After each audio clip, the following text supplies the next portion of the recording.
कर्जमाफी झालेली नाही, नानांचा सरकारवर गंभीर आरोप। राज्यातील शेतकरी कर्जमाफीच्या मुद्द्यावरून राजकारण पुन्हा एकदा तापलेले असून नाना पटोले यांनी सरकारवर जोरदार हल्लाबोल केला।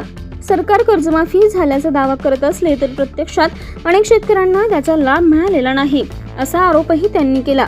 कर्जमाफीची घोषणा आणि प्रत्यक्ष अंमलबजावणी यामध्ये मोठी तफावत असल्याचे सांगत त्यांनी सरकारकडून स्पष्ट भूमिका मांडण्याची मागणी केली।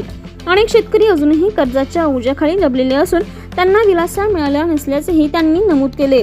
दरम्यान सरकारकडून करण्यात आलेल्या येणाऱ्या दाव्यांवर विरोधकांनी प्रश्नचिन्ह उपस्थित केलं असून मुद्द्यांवरून सत्ताधारी आणि विरोधकांमध्ये आरोप प्रत्यारोपांचं राजकारण रंगण्याचे चिन्हे दिसत आहेत।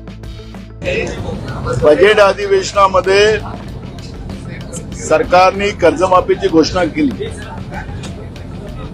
अजूनपर्यंत कर्जमाफी झालेली नाही। त्याचप्रमाणे महाराष्ट्रामध्ये पूर्ण जून महिना ओलांडला, पाऊस पडलेला नाही, शेतकरी चिंतातूर आहे, पिण्याचं पाणी नाही, जनावरांना चारा नाही, अशी भयावह परिस्थिती महाराष्ट्रात निर्माण झालेली आहे।